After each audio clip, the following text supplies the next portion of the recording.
அன்பின் தோழமைகளுக்கு இறையருள் நிறைக. புதிய அரசு பொறுப்பேற்றிருக்கிறது.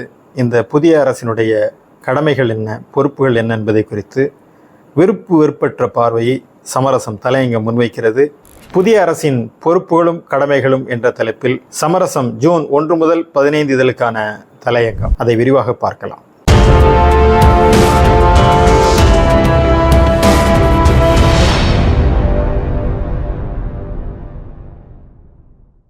நடந்து முடிந்த சட்டமன்ற தேர்தலிலே தமிழக வெற்றிக் கழகம் 108 இடங்களிலே வெற்றி பெற்றாலும் தனித்து ஆட்சி அமைக்க முடியாமல் மார்க்சிஸ்ட் கம்யூனிஸ்ட், இந்திய கம்யூனிஸ்ட், விடுதலை சிறுத்தை கட்சிகள், இந்திய யூனியன் முஸ்லீம் லீக் ஆகியவற்றை இணைத்து கொண்டு இன்றைக்கு ஆட்சி அமைத்திருக்கிறது.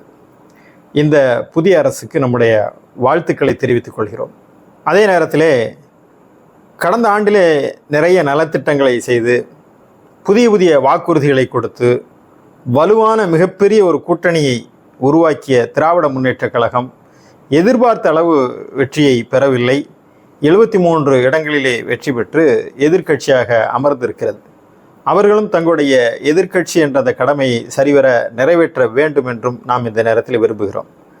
அதுபோல இந்த தேர்தலில் கிடைத்த மிகப்பெரிய ஒரு மாற்றமாக நாம் என்ன பார்க்கிறோம் என்று சொன்னால், கடந்த பல ஆண்டுகளாக அதிமுக, திமுக, அதிமுக என்று மாறி மாறி திராவிட கட்சிகள் ஆண்டு வந்த நிலைக்கு இந்த தமிழக வெற்றிக் கழகத்துடைய வெற்றி இதற்கு முற்றுப்புள்ளி வைத்திருக்கிறது. ஒரு கூட்டரசுக்கான ஒரு வாசலை திறந்து வைத்து தமிழ்நாடு முதலமைச்சர் விஜய் ஒரு புதிய வாசலை திறந்து வைத்திருக்கிறார். அதனால்தான் தாவேகாவுக்கு எதிராக திமுக அணியிலிருந்து வென்றவர்கள் இன்றைக்கு நேர் மாற்றமாக தாவேகா அணிக்கு ஆதரவு தெரிவித்து அதிலே இந்திய யூனியன் முஸ்லீம் லீக்கும் காங்கிரஸும் அதுபோல விடுதலை சிறுத்தை கட்சிகளும் அமைச்சரவையிலே பங்கு பெற்றிருக்கிறார்கள். இது ஆட்சி அதிகாரத்திலே சிறிய கட்சிகள் பங்கு பெற முடியும் என்ற ஒரு நம்பிக்கையை விதைத்திருக்கிறது. இனி வரக்கூடிய காலகட்டங்களிலே தமிழ்நாடு அரசியலிலே சிறிய கட்சிகளும் ஆட்சி அதிகாரத்தில் பங்கு பெற முடியும் என்ற ஒரு புதிய பாதையை முதலமைச்சர் விஜய் தொடங்கி வைத்திருக்கிறார். இது வரவேற்க தகுந்த ஒரு முன்னெடுப்பு. அதேபோல் இந்த அமைச்சரவையை பார்த்தோம் என்று சொன்னால் இளைஞர்கள் அதிகமாக இருக்கிறார்கள், படித்தவர்கள் இருக்கிறார்கள், பெண்கள் இருக்கிறார்கள். எனவே தமிழக வெற்றிக் கழகம் தமிழ்நாடு அரசியலுக்கு ஒரு புதிய இள ரத்தத்தை பாய்ச்சி இருக்கிறது. இதுவும் வரவேற்க தகுந்த ஒரு அம்சமாக இருக்கிறது. அமைச்சரவையிலே பட்டியலினத்தவர்கள், கிறிஸ்தவர்கள், முஸ்லிம்கள், பெண்கள் என பலரும் இடம்பெற்றிருக்கக்கூடிய ஒரு சூழலையும் பார்க்கிறோம். இதுவும் வரவேற்க தகுந்த ஒரு முன்னெடுப்பு. அதே போல இந்த ஆட்சி ஏற்றவுடன் தமிழ்நாடு முதலமைச்சர் விஜய் அவர்கள் எதிர்க்கட்சி தலைவரை நேரடியாக வீட்டில் போய் சந்திக்கிறார். மு.க. ஸ்டாலின் அவர்களை, அவர் மட்டுமல்ல, வைகோ போன்ற தலைவர்களை, வீரமணி போன்ற தலைவர்களை, இன்னும் தமக்கு ஆதரவு தந்தவர்கள் எல்லாம் அவர்களுடைய இடங்களுக்கு சென்று சந்தித்த ஒரு சூழலை நாம் பார்க்கிறோம். உண்மையில் இது ஒரு புதிய அரசியல் நாகரிகத்தை அவர் ஏற்படுத்தியிருக்கிறார்.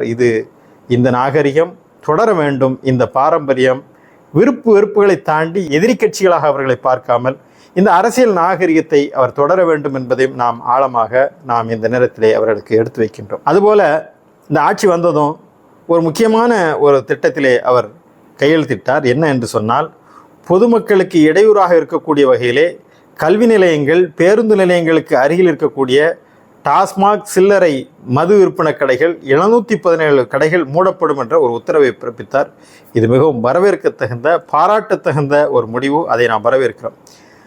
ஆனால் 2016ஆம் ஆண்டு ஜெயலலிதா அம்மையார் முதலமைச்சர் ஆனதும் அவரும் இதே போல தான் செஞ்சார். என்ன செஞ்சார்? இதே போன்ற பள்ளிக்கூடங்களுக்கு, பேருந்து நிலையங்களுக்கு அருகில் அது இருக்கக்கூடிய 500 டாஸ்மாக் கடைகளை மூடும் என்றால் அதே போல் 500 டாஸ்மாக் கடைகள் மூடப்பட்டது. அவருடைய இறப்பிற்கு பிறகு 2017 வந்த அதிமுக ஆட்சியிலும் இதே போல் இருக்கக்கூடிய 500 கடைகளை மூடுவாங்க. அவங்களும் 500 கடைகளை மூடினாங்க.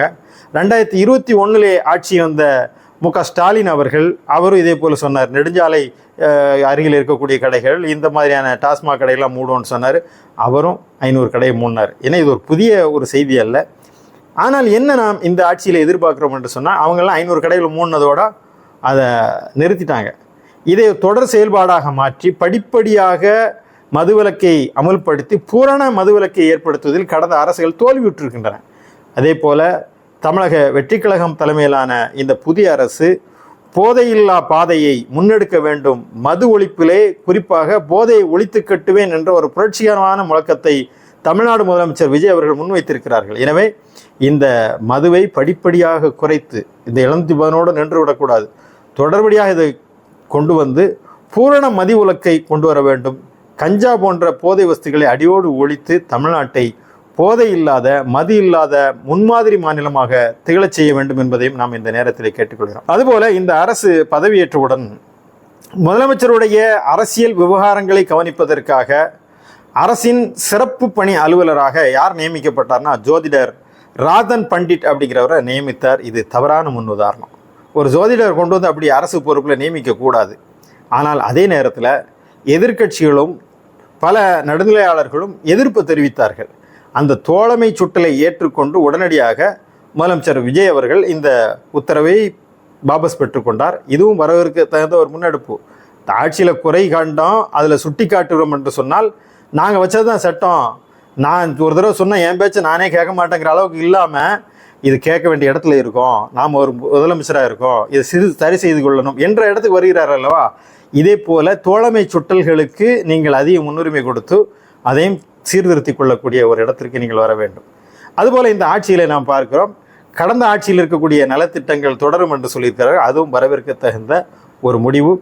ஆனால் அந்த நலத்திட்டங்களில் என்ன புதிதாக செய்யலாம், அதில் என்ன தேவையான மாற்றங்களை கொண்டு வரலாம் என்று ஆரோக்கியமான சிறந்த அதை மேம்படுத்தக்கூடிய சீர்படுத்தக்கூடிய நல்ல மாற்றங்களையும் கொண்டு வர வேண்டும் என்று நாம் கேட்டுக்கொள்கிறோம்.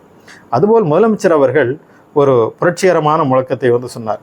லஞ்சம் இல்லாத ஊழல் இல்லாத தமிழ்நாடு தான் அவருடைய புரட்சிகரமான முழக்கம். ஆனால் மிக சவாலான பணி, அதை செய்ய வேண்டும். அதை செய்வதில்தான் அவருடைய தனித்துவமும் வெற்றியும் அடங்கியிருக்கிறது. ஏன்னா அதில் உறுதியாக இருக்க வேண்டும். இந்த ஊழலையும் இந்த லஞ்சத்தையும் ஒழித்து கட்ட முடியாததெல்லாம் ஒன்றும் இல்லை. அவர் நினைத்தால் அதில் கூடுதல் கவனம் செலுத்தால் லஞ்சம் ஊழலை முழுமையாக ஒழித்து கட்ட முடியும். அதற்கு பொதுமக்களும் அதிகாரிகளும் அவருக்கு உறுதுணை அளிக்க வேண்டும் அரசுக்கு என்பதையும் நான் இந்த நேரத்தில் வலியுறுத்த விரும்புகிறோம். அதுபோல சட்டம் ஒழுங்கை நாங்கள் கட்டுப்பாட்டில் வைத்திருப்போம் என்று சொன்னார். ஆனால் கடந்த 15 நாட்கள் நடக்கக்கூடிய நிகழ்வுகள் எல்லாம் பார்க்கிறோம், அதில் எந்த முன்னேற்றமும் இல்லை, ஒருவேளை பின்னேற்றமாக கூட இருக்கிறது. கோவை சிறுமியுடைய ஒரு படுகொலையை யாராலும் ஏற்றுக்கொள்ள முடியாது. ஆங்காங்கே கொலைகளும் கொள்ளைகளும் விரும்பத்தகாத நிகழ்வுகளும் நடைபெறுகின்றன.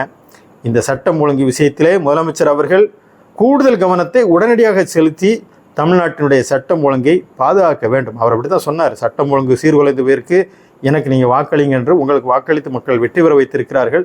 எனவே சட்டம் ஒழுங்கை சீர்திருத்துவதிலே முழு கவனம் செலுத்த வேண்டும். அதுபோல பாசிச பாஜக தமிழ்நாட்டை விழுங்க துடிச்சிக்கிட்டே இருக்காங்க. நீங்கள் அறிவிச்சிருக்கீங்க எங்களுடைய கொள்கை எதிரி பாஜக என்று.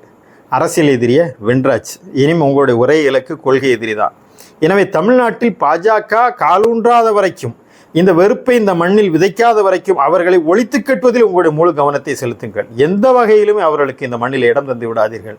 வெறுப்பை விதைக்கக்கூடியவர்களுக்கு எதிராக இதை அன்பின் நிலமாக மாற்றி காட்டுவதில் தான் உங்களுடைய வெற்றி அடங்கியிருக்கிறது.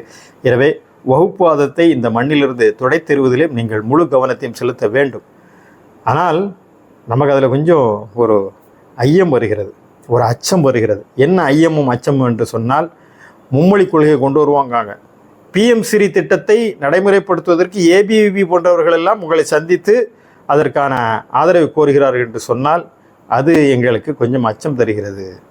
இந்த ஒன்றிய அரசினுடைய மாநில சுயாட்சியை பறிக்கக்கூடிய திட்டங்களுக்கு அடிபணிந்து விடக்கூடாது என்பதை நாம் இந்த நேரத்தில் அழுத்தமாக சொல்கிறோம். ஏனென்றால் இந்த முதலமைச்சருடைய பதவியேற்பு விழாவாகட்டும் அல்லது அமைச்சரவை பதவியேற்பு வழக்கமாக பாடக்கூடிய இத்தேசிய கீதம் பின்னுக்கு தள்ளப்படுது, தமிழ்தாய் வாழ்த்து பின்னுக்கு தள்ளப்படுகிறது, வந்தே மாதரம் முதலிடத்துக்கு வந்துருச்சு. 2 நிகழ்வுகளிலுமே உங்களால் அதை கட்டுப்படுத்த முடியவில்லை. எனவே பாஜகவை எதிர்த்து எப்படி நீங்கள் தொடர்ந்து அரசியல் செய்ய போகிறீர்கள் என்பதிலே எங்களுக்கு ஐயமும் அச்சமும் ஏற்பட்டிருக்கிறது. இந்த ஐயத்தையும் இந்த அச்சங்களையும் போக்கும் வகையில் மாநில சுயாட்சியை பறிகொடுத்து விடாமல், மதச்சார்பின்மை சிதைந்து விடாமல், பாஜகவை எதிர்த்து உறுதியான நிலைப்பாட்டிலே அந்த கொள்கை எதிரியை நீங்கள் விரட்டியடிப்பதிலே முழு கவனம் செலுத்த வேண்டும் என்பதையும் நாம் இந்த நேரத்திலே கேட்டுக்கொள்கிறோம். மதச்சார்பின்மையும் சமய நல்லிணக்கமும் காக்கப்பட வேண்டும். மக்கள் மாற்றத்தை எதிர்பார்த்து வாக்களித்திருக்கிறார்கள். அந்த மாற்றம் ஏமாற்றமாகி விடாமல் இந்த மாற்றத்தை சிறப்பான முறையில் கொண்டு வந்து தமிழ்நாட்டை முன்மாதிரியான வளர்ந்த மாநிலமாக, மக்களாட்சி தத்துவத்திற்கு உயிரூட்டக்கூடிய நல்ல மாநிலமாக திகழச் செய்ய வேண்டும். அதற்கு முதலமைச்சர் விஜய் அவர்களுக்கு நம்முடைய மனமார்ந்த வாழ்த்துக்களை தெரிவித்துக் கொள்கிறோம்.